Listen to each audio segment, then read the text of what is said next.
G'day, Dave here, the Enlightened Plumber, with today's quote, which is, I generally find that comparison is the fast track to unhappiness. I generally find that comparison is the fast track to unhappiness. This is from Jack Canfield. Well, let's get right into this. I think this is actually an awesome, very critical and good timed quote from Jack Canfield here, because it's constantly going on in our lives.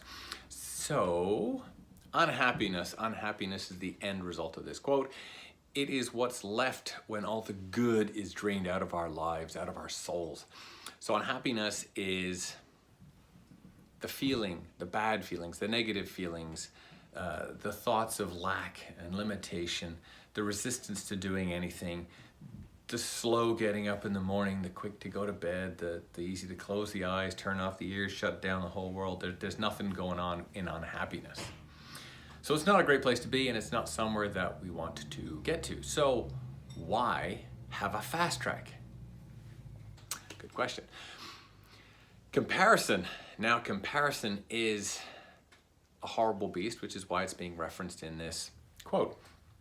Comparison is anything from a quick little subtle thought that you may be having and most of the other people around you are going to be having, and it's incredibly easy to do. Unfortunately, we're also trained in the art of comparison from the very day we are born.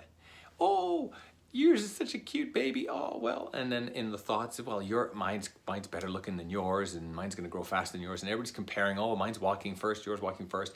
And it's not even the fact that the people around you are thinking more thinking this stuff, but it's the fact that they're saying it and saying it in front of you. And even if you are 6 months old and don't understand a word that anybody's actually saying, the feelings and emotions and the intent of what's being said are very much understood. All these babies are looking around going, okay, I know what's going on here, and they kind of look, and they might not have it 100% right at that point, but there is that energy connection going right across. And the problem is this goes on from day one. So everybody's in schools. Well, we're all taught to do extremely well at school, even though everybody is completely different. And so someone might be good at one subject and terrible at another, while another person's terrible at this one, and they're not so good at that one, and everybody feels bad because, well, they're not as good as they could be, because not everybody's getting an A or an A plus or an A plus plus or an A plus plus plus plus or whatever it may be. And it's one of those things that as soon as you or I or anybody around us starts looking for these comparisons, what's going on, it sucks. And it can be a useful tool, and this is the problem with it, is that it can be a useful tool to get a little bit of extra motivation or whatever, a little bit of movement towards that, right? There is a friendly competitive aspect that can go into a lot of sports.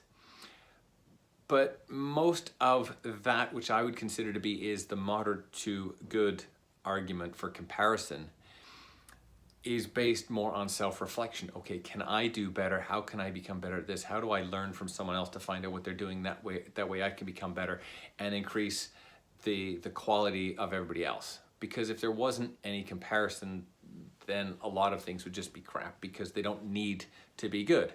So some comparison makes people better. So in business, the comparison may not be from strictly business to business, but it certainly comes back down to whoever the client is says, well, this company's offering me more, therefore I'm going to go that way, or I'm going to get much more value from this one, or whatever.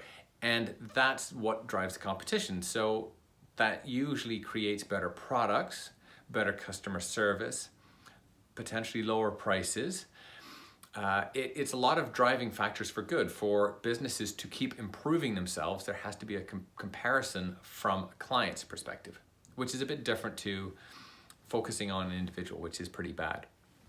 And again, even in businesses, that can be bad, because if as a business, I being a business owner can talk to this, that if I was to look at all my competitors and say, boy, they're doing this, they're doing that, well, then I have nothing critical myself to focus on, and I'm doing all these things, and I might not be doing any of them any good. And it doesn't mean to say that because my competitors are doing them, they're doing them any good. So everybody's doing all this stuff because we all have to, and at the end of the day, the client still suffers.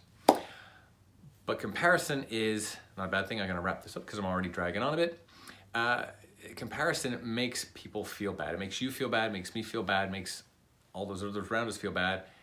And it's been driven in from an early age, so it's seen as the norm, but it is not good. The only thing you need to do is look at yourself. And if you are comparing you to you for improvement purposes, then I say it's okay. Otherwise, comparison is most definitely the fast track to unhappiness, and it's to be avoided like the plague. And don't even venture into thinking about comparing yourself to anybody else, because you're all completely different, circumstances are different, and that's it. So, the greatest way, or the greatest what was it? Basically, the more comparisons you do, the more unhappiness you're gonna have. So don't have comparisons. Basically, reiterated from Jack Canfield and myself, Dave the Enlightened Plumber. Smile, don't compare. Have a good day.